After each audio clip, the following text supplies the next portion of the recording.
Maayong hapon. Maayong hapon. May hapon.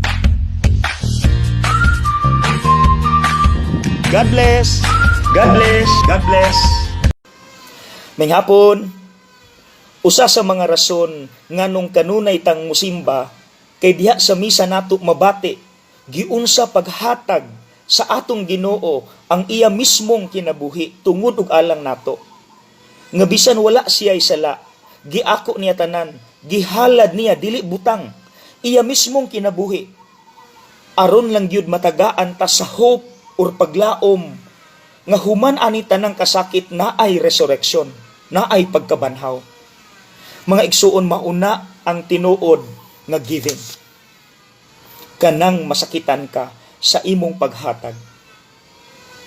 Mga igsuon, maunang miingon si Saint Teresa of Calcutta, give and give until it hurts. Mauni ang tinuod nga giving.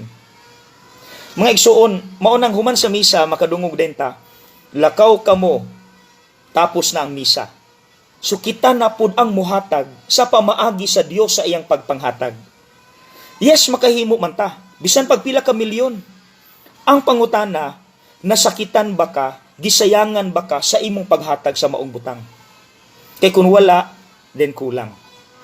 Kay ang tinuod nga paghatag, kanang kung imo ning ihatag, masakitan ka, sayangan ka.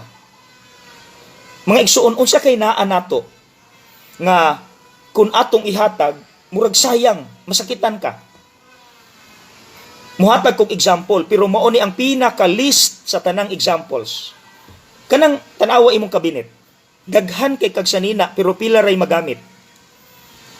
Sulay ganig hatag ng mga magamit pa kaayo, pero sayangan gihapon ka, masakitan ka kung imong ihatag. Mauna ang tinuod nga giving.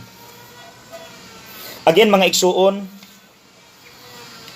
give and give until it hurts. God bless.